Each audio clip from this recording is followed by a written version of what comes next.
Tech on Demand podcast brought to you by Grower Talks.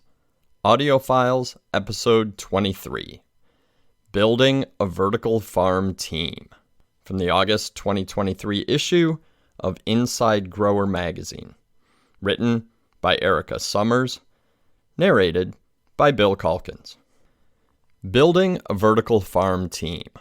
In the nascent industry of vertical farming, often referred to as the Wild West, knowing what team members you need to get a project started is critical. Unlike traditional agriculture, vertical farming projects bring together multiple disciplines, including growers, engineers of all types, general contractors, finance people, architects, operations and logistics people, food safety people, and technology providers.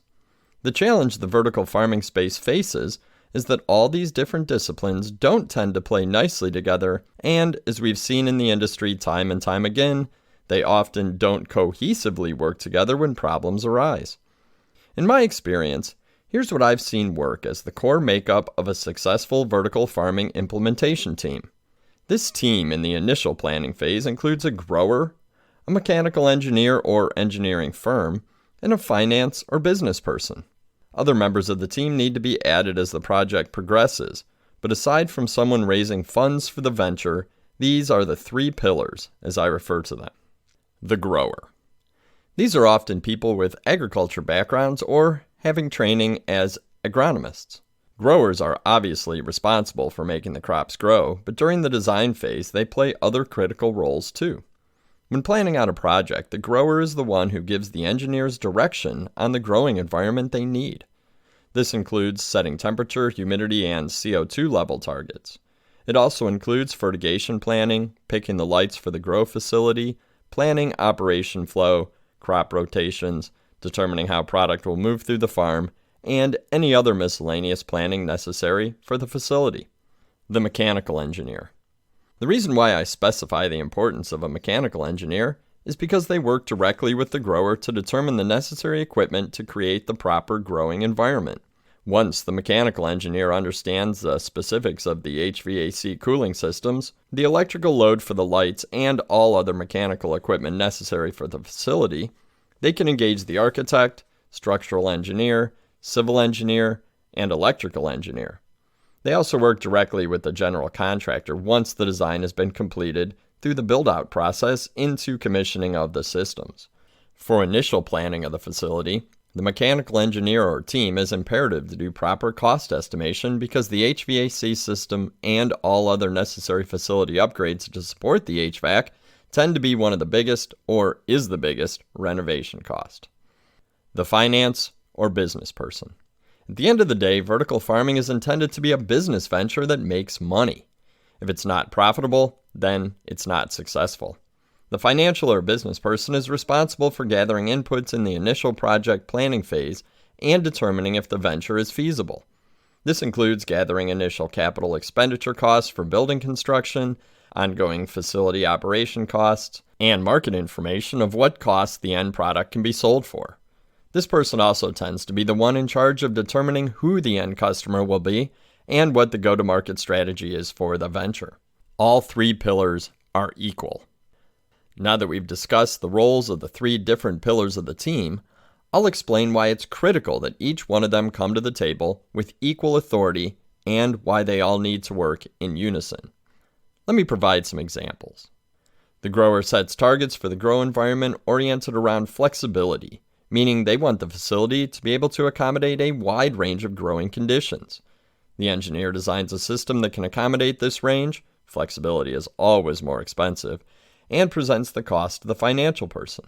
Then the finance person takes these inputs and realizes that the market cannot support the prices necessary to support that expenditure. If the grower and engineer supersede the finance person, the project is in trouble. The grower and finance person decide that the crop they want to enter the market with is a cooler temperature crop that requires substantially more HVAC. The engineer then does a feasibility study and determines two things.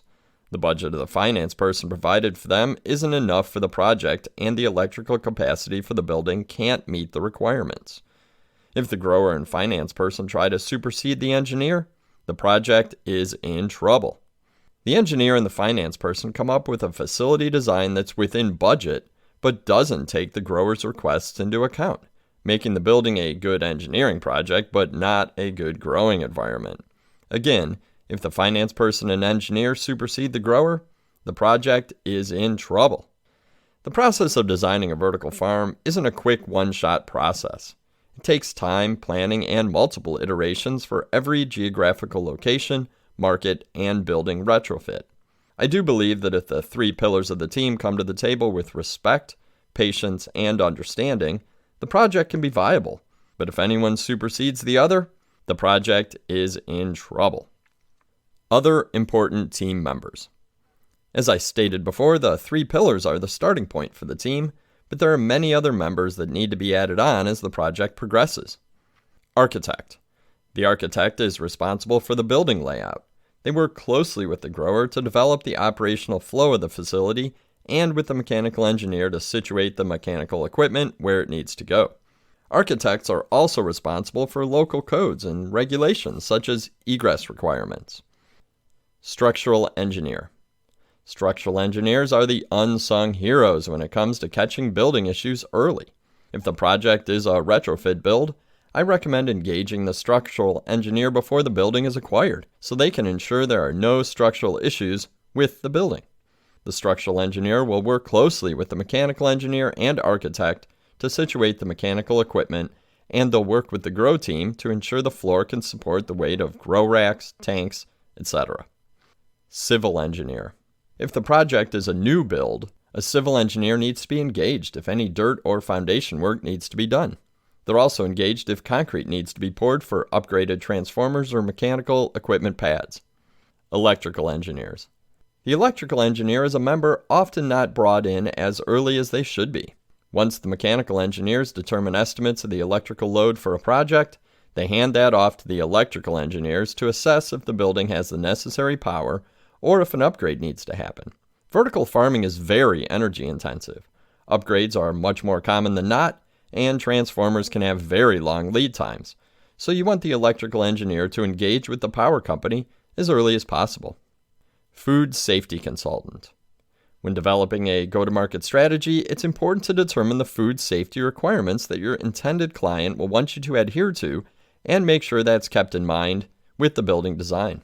Things like drains, building material, cold storage requirements, and air filtration can add substantial cost to a project if it's not accounted for early.